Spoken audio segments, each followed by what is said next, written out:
Dans votre message de rentrée, vous avez bien sûr insisté sur le synode des jeunes. Pourquoi est-ce que ce synode est si important pour l'Église diocésaine ? Et comment est-ce que quelque part on peut s'y associer ?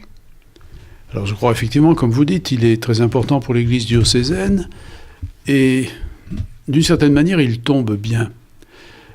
Parce qu'on a eu ces dernières années un certain nombre de thèmes, de préoccupations, d'échanges, de prières, de méditations, de réflexions qui nous venaient du Saint-Père. On a eu aussi une série de documents très importants.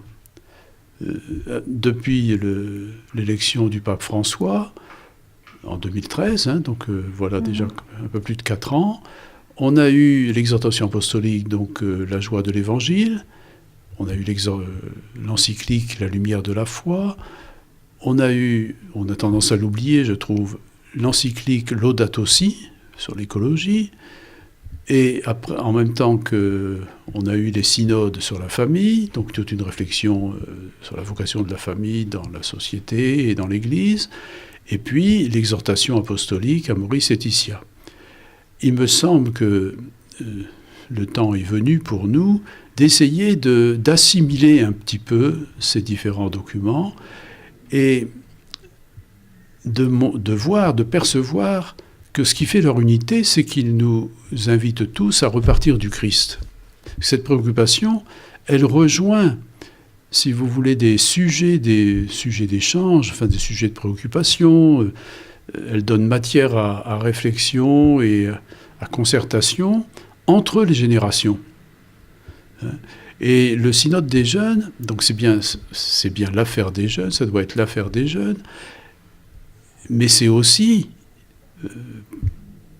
j'allais dire forcément, un centre d'intérêt pour ceux qui sont jeunes depuis plus longtemps, comme on dit, pour les plus âgés. Bon, peut-être aussi, il faudrait trouver une manière d'associer les plus petits. Bon, un petit peu comme dans une famille, finalement. Un peu comme dans une famille. Et il va y avoir 3 assemblées synodales des jeunes qui vont être réparties dans le diocèse. La première, ça va être à Bagnols. Qu'est-ce que vous souhaiteriez ? On parlait de dialogue, justement, avec les jeunes. Qu'est-ce qu'on pourrait imaginer pour dialoguer avec les jeunes, concrètement, autour de ces 3 rendez-vous ? Alors, les 3 rendez-vous, oui. Bagnols, ensuite à Vergès et enfin à Brignon.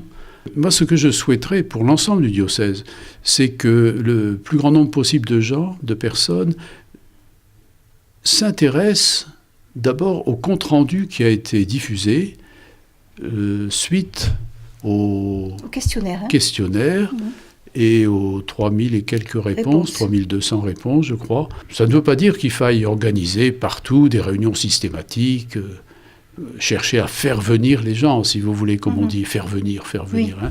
Mais c'est plutôt que cette démarche des jeunes, au fond, elle soit présente à notre esprit, et puis qu'on saisisse ces occasions favorables pour échanger à partir d'un point ou d'un autre. Moi, j'ai eu la possibilité et la grâce, au fond, de passer une petite après-midi, c'était au mois de juin, je crois, avec des membres de l'équipe pilote. Et une des questions qui est revenue, c'était plutôt, finalement, sommes-nous capables d'échanger et voulons-nous échanger avec des gens des gens de notre âge, des jeunes qui ne sont pas d'accord ou qui s'interrogent sur les positions de l'Église en matière de sexualité ou effectivement en matière de solidarité, etc. Compte tenu aussi de l'âge des jeunes qui posent ces questions-là, évidemment, on ne pose pas les questions de la même façon quand on est au collège ou quand on est déjà entré dans la vie professionnelle ou quand on est jeune marié aussi. Il y a vraiment un éventail, c'est vraiment très, très large. Et alors c'est là aussi où ça rejoint un peu, moi, ma suggestion de tirer profit des grands documents qu'on a reçus ces derniers temps, sur la famille, sur l'écologie, sur la lumière de la foi, sur la joie de l'Évangile, la vie de nos communautés, mais le témoignage, l'annonce finalement de Jésus-Christ dans notre monde. Finalement, ce synode des jeunes du Gard, il va s'inscrire quelque part à un moment donné dans le synode des évêques qui aura lieu à Rome en 2018 et qui traite donc la question des jeunes, de la foi et des vocations, et le discernement vocationnel. Il y a 2 séminaristes dans le diocèse de Nîmes. Est-ce que vous pouvez nous parler d'eux? Sur les 2 séminaristes, l'un des 2 part en stage intercycle, comme on dit, ça veut dire qu'il a déjà fait une année de propédeutique, il a fait 2 années au séminaire, et avant de reprendre la dernière partie de la formation, donc, qui durera encore plusieurs années, il fait un stage là à Kaya, au Burkina Faso.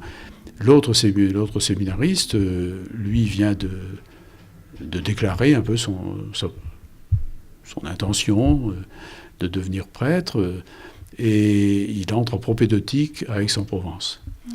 Alors pour en venir au synode des évêques à Rome, donc le travail qui est fait ici, la démarche qui est engagée dans le diocèse, elle sera répercutée dans les instances de préparation, si vous voulez.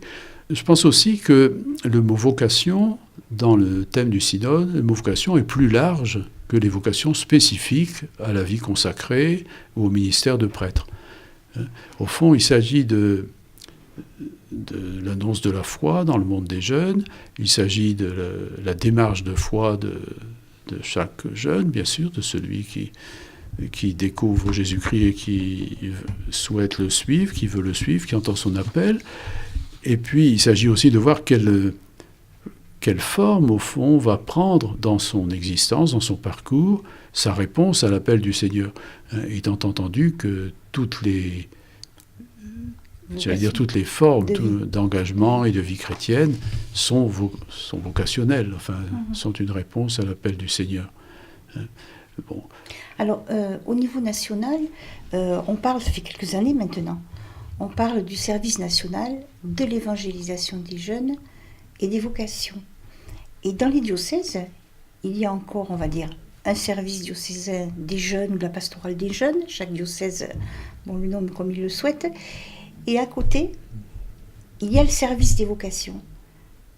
Pourquoi est-ce qu'il n'y a pas de rapprochement Dans le diocèse, il y a un certain nombre d'années que j'ai demandé qu'il y ait un travail ensemble de service des vocations et de la pastorale des jeunes.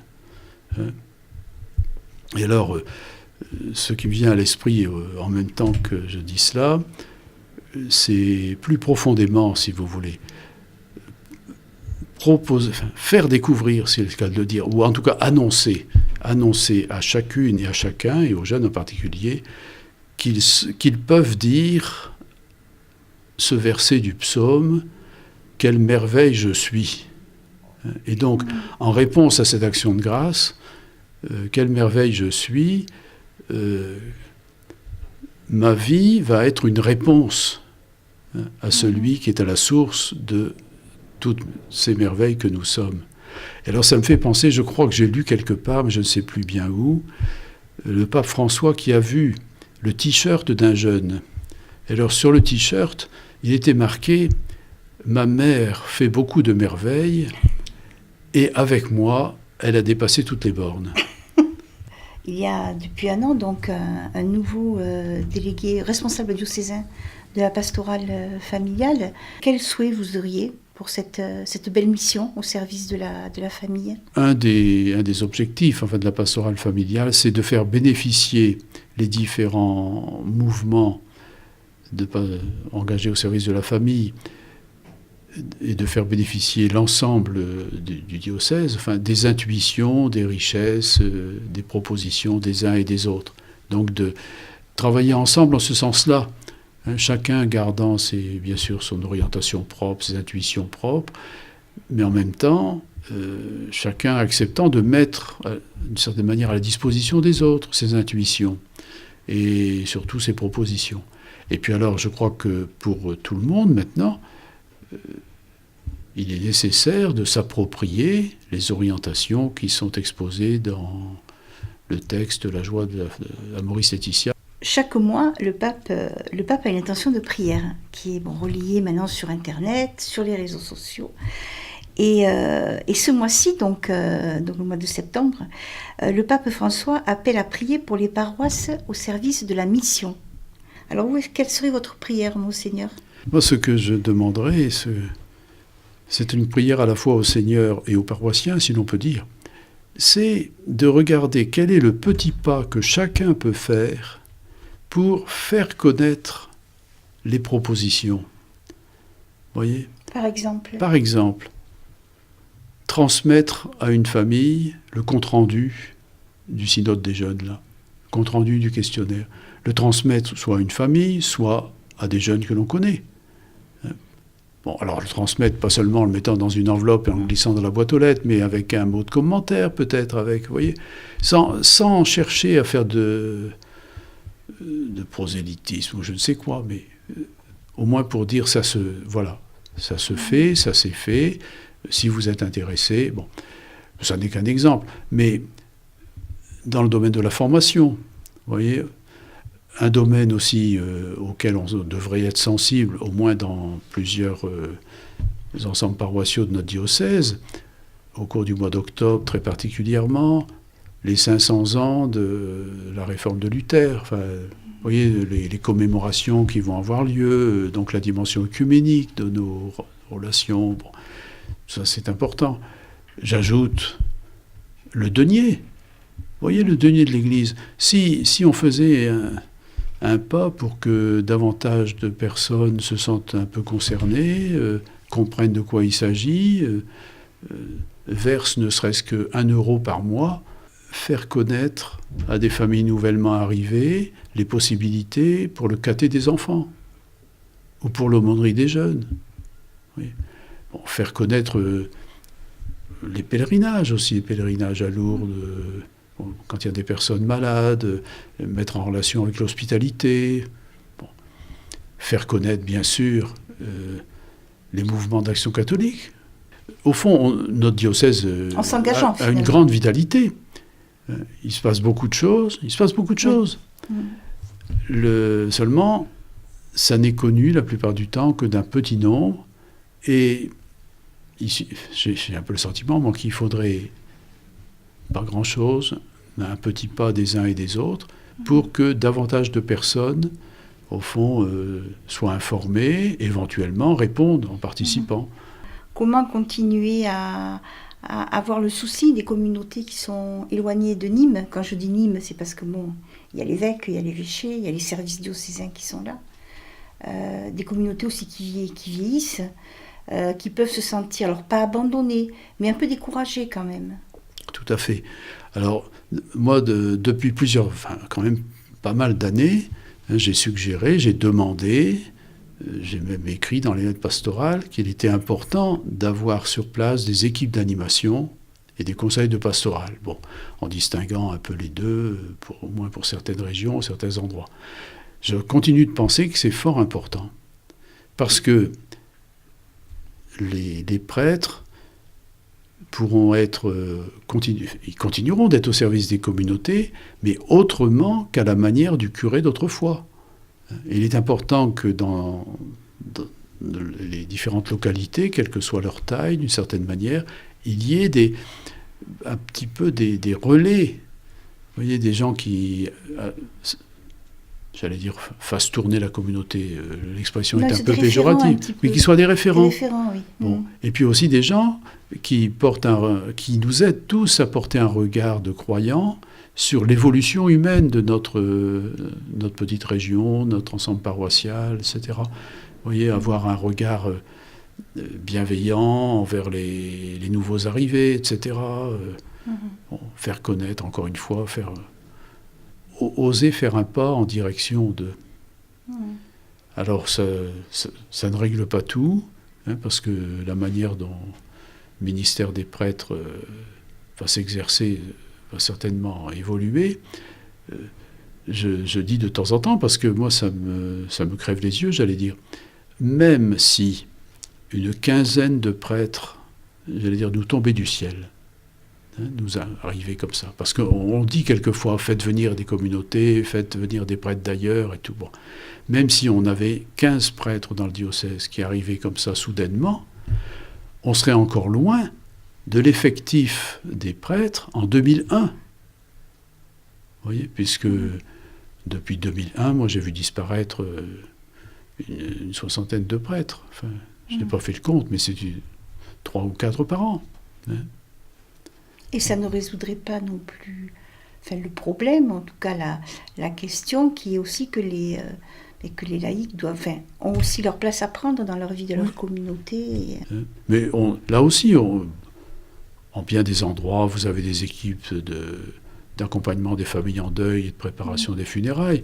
Vous avez, il y a belle lurette que la catéchèse des enfants et des jeunes est animée par des laïcs. Et, alors, il y a quelquefois, selon les personnalités, selon les lieux, selon les habitudes, quelquefois des ajustements qui ne sont pas simples avec le ministère du prêtre, avec sa disponibilité. Je pense aussi à tout un monde, c'est l'enseignement catholique. Hein. Vous voyez, mais aussi les différents groupes d'aumônerie, etc. On n'a pas parlé des diacres. Et moi, j'ai souhaité aussi, au moins pour un certain nombre de diacres, que leur mission soit à l'échelle plus large. Je dis quelquefois à l'échelle du diocèse, bon, c'est beaucoup dire, mais par exemple, nous aider tous à porter un regard de croyance sur nos rapports avec les gens issus de l'immigration, nous aider à porter un regard de croyance sur les gens donc, qui